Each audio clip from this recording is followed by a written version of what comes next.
Topic po natin, mga good habits na makakatulong sa'yo at mga bad habits na nakasasama sa'yo. Pero sa tingin ko, itong mga bad habits, baka marami dito hindi nyo pa alam. Okay? Tingnan natin. Unahin muna natin yung good habits. Mamaya na tayo sa bad habits. So, ang mga good health habits, syempre, ngayon, dapat bawas stress. Alam nyo naman yan. Number 2, lagi ko tinuturo yung balanced diet, yung mga gulay, yung mga prutas na tinuturo ko sa inyo. More isda ang kakainin. Number 3, kailangan maraming tubig. Hanggang 8, hanggang 10 basong tubig. Araw-araw kailangan nyo po yan, lalo na mainit ngayon.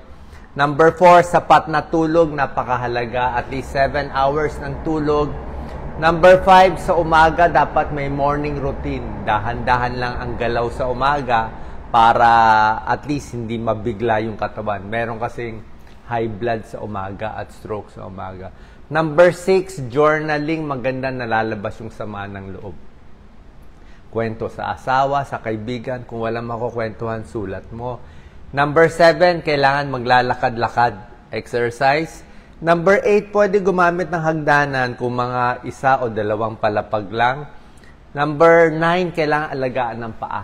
Check lagi yung paa. Baka may diabetes kayo o may varicose, alagaan ng paa. Mamaya magbibigay pa ako ng tips. Number 10, pag tumatanda, kailangan naka-rubber shoes. Rubber shoes, tapos yung balance, ingatan natin yung balance natin. Number 11, kailangan malinis ang bibig, nagtutoothbrush at nagde-dental floss. Kailangan bumili tayo ng dental floss. Kahit mahirap, walang choice kasi pag walang dental floss, bukod sa toothbrush, toothpaste, pwede masira ipin.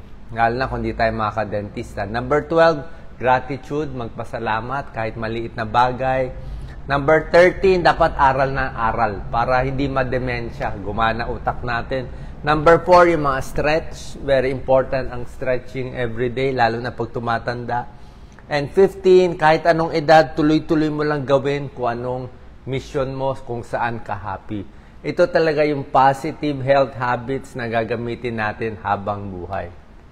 Ito naman yung mga bad habits na hindi nyo pa alam. Number 1, lagi ko nga sinasabi, delikado dito sa leeg. Nandyan yung carotid artery natin. Kaya yung iba nga, pag nasakal, di ba? Pag nasakal yan, ilang minutes lang, mamamatay na yung tao. May mga habit tayo na nakakaipit, hindi natin alam. Parang ganito, naghuhugas ng buhok, delikado po yan eh. Hyperextend yan. Ang gusto ng ulo natin, hanggang ganyan lang. Siguro konting taas lang. Pero hindi yung super taas yung ulo, nai-stretch eh. Pag na-stretch, napupunit. So pag sobrang taas, lalo na kung matanda na tayo, lalo na ganito, hihilo kayo niyan, baka ma-stroke tayo, mabarahan. Ha? Delikado yan. Minsan kasi hindi maganda yung higaan. Dapat diretso lang yung ulo.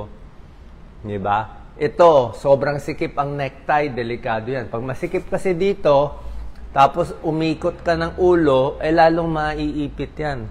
May nangyari na, galing lang hairdresser na, na stroke, na ICU. So, pwede itong carotid, maipit. Pwede rin yung, ito sa likod, vertebral artery. Pwede rin yung nasa likod. So, meron ding 2 artery sa likod. Any dyan, maipit, delikado. Kaya yung ulo, yung sa mga barbero, yung iniikot ng ulo, ingat po tayo. Kahit sa chiropractor. Ako, nagpapakairo ako dati. Pero pagdating sa neck, medyo ingat tayo. Meron pa rin small chance na pag inikot yung ulo, lalo na pag hindi maganda yung galaw, may namamatay, may naiipit, may napupunit talaga. So, ingat po tayo. Okay? Tapos, ano pa ba sa neck? So, basically yan. Ayaw natin masyadong tingala, huwag maiipit. Number 2, yung mga sobrang ipit ng katawan. Sobrang sikip na maong naipit yung tiyan. Ayaw natin yan. O sobrang sikip yung mga parang girdle, body shaper, o minsan yung baro, masyadong slim fit. Kasi pag inipit mo sa may baywang, ibig sabihin yung dugo, baka hindi umakyat eh. Delikado yan pag hindi umakyat. May nangyari na nga naipit eh, tapos actually na ICU tong pasyenteng to dahil sobrang sikip ang pantalon niya, maong nag-squat pa siya, namaga yung paa. Ang tinuturo ko lagi, compression stockings. Ito yung magandang ipit. May nagtatanong kasi, Dok, sabi mo, masama maipit ang tiyan, ba't ito pinapaipit mo yung binti? Ito, medical grade to. Ako lagi ako gumagamit ng compression stockings. Medyo mahal to, siguro mga almost 2,000 yung magagandang klase.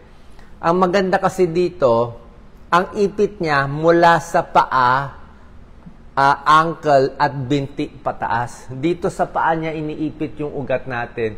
Dito masikip. Dito, mas hindi masyado masikip.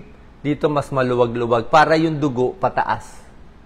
Okay, so compression stockings, maraming sikip yan. Pang varicose, pang manas. Yung iba nag-exercise, gumagamit nito. Maraming grade, maraming bigat, maraming size. Pag nag-uumpisa ka lang, doon ka lang sa medyo konting sikip. Baka 16 to 20 millimeters mercury. Pag sanay ka na, tinataas ng 20 to 25, meron 20 to 30, may 30 to 40, pinakamasikip. Yung akin, pinakamasikip binibili ko kasi may varicose ako eh. So, pag may varicose ka, wala tayong magagawa dito, wala talagang opera. Sa ngayon wala pa akong alam na opera talagang gagaling dito. Talagang habang buhay natin titiisin to. So, yung mga nagtatanggal ng vein, temporary lang yon. Pero yung mga malalaking ugat sa ilalim, wala pa akong alam talagang gamutan doon. Kahit surgery, wala talaga siya eh. Meron tinatanggal a few veins, pero babalik pa rin eh. So, ito pa rin talaga pinaka-treatment natin. So, pag masikip yung compression stockings mo, ito namamagang ugat na vein, masasara siya physically. So, mababawasan ng manas mo. So, buong araw siya sinusuot, mula umaga hanggang gabi. Minsan, pinapahinga ako sa tanghali kasi minsan sobrang sakit na rin sa paa. Yan paakyat. Maganda may compression stockings. Wala pa ako in-advertise any brand. Tingnan nyo na lang online o pa-check kayo sa doktor nyo. Sila rin naman magsasabi niya. Mga vein specialist. Hindi siya ordinaryong socks. Hindi siya yung pang basketball o yung para sa babae na magandang stockings. Hindi po to. Ito talagang masikip na pang-akyat ng ugat. Number 3, bad habit, lagi naka-cross legs. Pareho din yan. Pag cross legs, pwede ka mag-varicose veins, sasakit pa likod mo, ayan tatabingi ang likod mo. Kasi tabingi na nga, naka-cross legs. Dapat diretso lang yung paa, open lang. Tapos upo lang sandali, then tayo, upo, tayo. Hindi pwede laging nakaupo. Baka maipit ng paa pa naka-cross legs. Number 4, actually, 12 tong bad habits. Mag-ingat sa mga stigyawat at mga sugat dito sa deadly triangle. Kasi pag nandito nagkaroon ng sugat, any sugat dito, nagnana, nagpigsa, nagbunot ka sa ilong, yan, bawal yan. Pag nagbunot ka, nagka-infeksyon dyan, yung infeksyon nito na bakterya, pwede pumunta sa utak.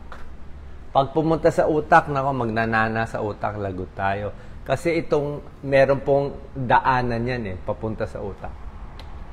Number 5, huwag uupo ng matagal. Yan ang problema natin ngayon. Lagi naka-computer. Dapat 1 hour upo, then lakad-lakad-lakad. Ito, tapos ng video, lalakad-lakad na ako. Okay, yung matagal nakaupo, buong araw nakaupo, more heart disease, more diabetes, more cancer, mas maaga namamatay, more varicose veins, more prostate problem, more masakit ang likod, more colon cancer, more back pain, neck pain, joint pain, and varicose. Kasi nga naka-ganun tayo naka-ipit, nakuba buong araw. Diba? Kaya dapat binabaliktad natin. Kung kuba na tayo buong araw, babaliktad natin. Kasi nga nakuba na kumbaga sa papel buong araw tayo nakaganito yung papel natin. Ganito yung likod natin, nakakuba Kaya dapat i-stretch mo, ibabaliktad mo siya. Babaliktad mo siya ngayon para makahinga ka. Okay, pati baga mo, hindi ka makakahinga pag kuba. Number 6, out of 12 bad habits, pag-iri. Pag na-constipate, napakahirap nito. Pag nagkaroon kayo ng constipation, nagtitibi, tapos naipon yung dumi, yung iri ka ng iri ng ilang araw, pwede ma-heart attack, pwede ma-stroke, pwede maluslos, ang dami pwede mangyari. Number 7, yung pag-iri rin sa ubo. Sobrang ubo, sobrang hatching, sobrang iri. Yung pag-ihi na ayaw lumabas, pag-dumi ayaw lumabas. Ang problema dyan, hindi lang heart attack and stroke. Common yan. Lus-lus. Lus-lus sa singit, inguinal hernia, femoral hernia, umbilical hernia, o operahan yan. Okay, lalo na pag tumatanda, tumataba, pwede tayong malus-lus. Kaya pag umuubo ako, nakaano ako lalo na kung meron kayong chronic cough nakahawak ako sa silya, nakaganyan ako sa silya, para kala meron kang tukod Kung hindi, baka lumabas tong lus-lus natin, delikado. Pag ito naman, hindi na mga deadly, pero pag makapal ang wallet mo, dahil marami kang pera, ang kapal-kapal, gusto mo maraming... Ako, hindi ako nagwa-wallet sa likod Sa harap na lahat ng wallet ko. Tsaka manipis lang. Pag makapal yan, may iipit ang sciatic nerve. Manhid ang paa, manhid ang binti. So, pag binti, hita mo, manhid, baka makapal ang wallet mo. O matagal ka na upo, naipit sciatic nerve. Ito yung exercise na gagawin. Pakita mo, Doc Lisa. Kaya mo ba pakita?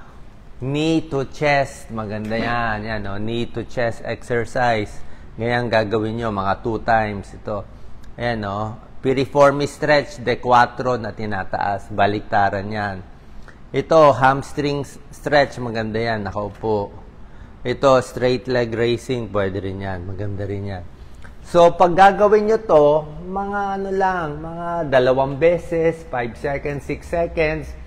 Pag sumakit na ang binti, okay naman, relax. The next day ulit, unti-unti, di na tayo bata. Okay? Kasi pag sinobrahan mo stretch, baka mapunit din So, unti-unti, sinasanay mo yung katawan mo, binabanat mo. Home remedy to, di ba? Walang bayad, libre. Di ba? Kaya nyo namang gawin to Kahit matanda. Mas matanda lang, mas masikip. Delikado, hindi po delikado. Number 9, wag ipitin. Diba sabi ko, wag ipitin leeg, wag ipitin ang baywang, wag ipitin ang kamay.